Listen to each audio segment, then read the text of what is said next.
ஏற்படும். ஆடை ஆபரணங்கள் சேரும். சந்ததிகள் மேல் ஆர்வம் புத்தி தெளிவும் ஏற்படும். தன்னம்பிக்கை கூடும். இந்த நாட்களில் மனைவியும் அதிக உதவியாக இருப்பார்கள். சகோதர நன்மையும் உண்டாகும். எல்லா முயற்சிகளும் வெற்றி ஏற்படும். தன லாபமும் பெருகும்.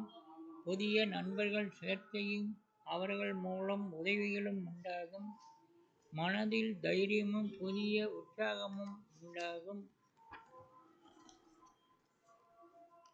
தேக சௌரியமும் சந்ததி விருத்தியும் வாகன யோகமும் உண்டாகும்.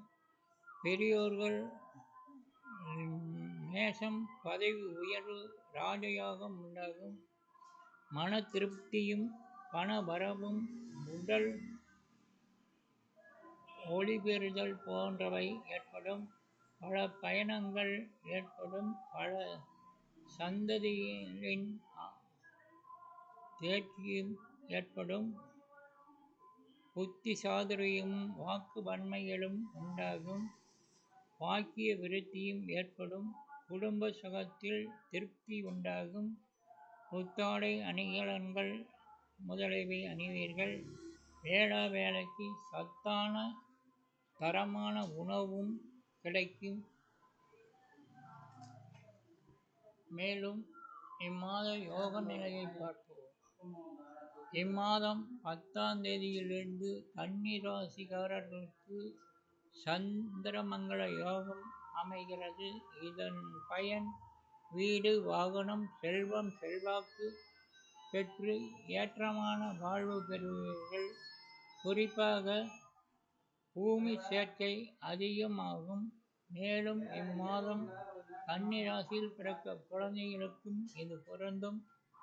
மேலும் லக்னாதி யோகம் கன்னி லக்னம் மேசராசிக்காரர்களுக்கு லக்னாதிபதி யோகம் அமைகிறது.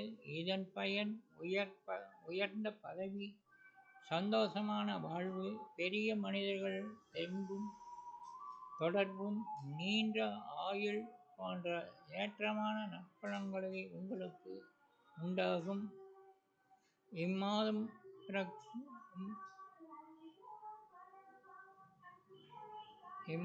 பிறக்கும் குழந்தைகளுக்கும் இந்த அமைப்பு உண்டாகும். மேலும் சாஸ்திர யோகம் சதுஸ்ர யோகம் கன்னி லக்னம் தனுசு ராசிக்காரர்களுக்கு சதுஸ்ர யோக அமைப்பு உள்ளது. நல்ல இல்வாழ்வு புத்திர பவன் செல்வம் செல்வாக்கு யாவும் உண்டாகிறது. மேலும் குரு சந்திர யோகம் கன்னி ராசிக்காரர்களுக்கு இப்பலன் உயர்ந்த அந்தஸ்து பெருமை புகழ் போன்ற நற்பலன்களை அமைகிறது. இந்த யோகமானது இம்மாத கன்னி ராசியில் பிறக்கும் குழந்தைகளுக்கும் பொருந்தும். வாழ்க வளமுடன்.